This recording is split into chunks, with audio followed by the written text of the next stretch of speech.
Where does faith belong in an officially atheist country?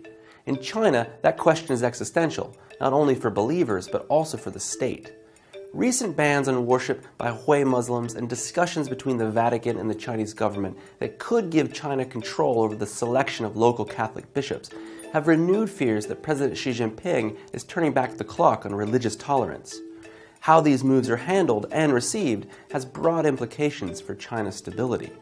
For an officially atheist country, China has long enjoyed a high degree of religious pluralism. The state recognizes 5 religions: Buddhism, Catholicism, Islam, Protestantism, and Taoism. And while many aspects of worship are and have always been controlled, religion in China is booming. Official data don't exist, but experts say that roughly 1/3 of the Chinese public identifies with some faith. Buddhism is the most popular, but one of the fastest growing is Christianity. Today, there are more than 10 million Catholics in China, and if projections hold, by 2030, China could have the world's largest population of Christians.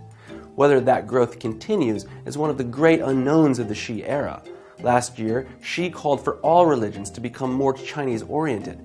He didn't elaborate, but most saw the statement as a warning to religious and ethnic minorities not to agitate for more freedoms.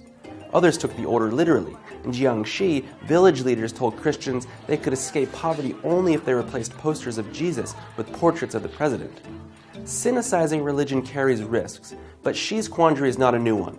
How to separate church and state has consumed Chinese leaders for centuries. In imperial China, faith was carefully managed as a tool to cement authority.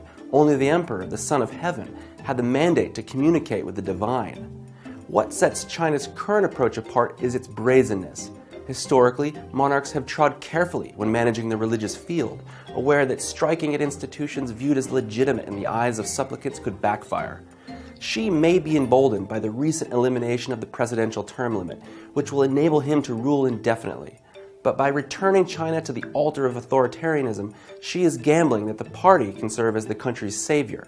If he's wrong, it'll be China's leaders, rather than its people, praying for answers.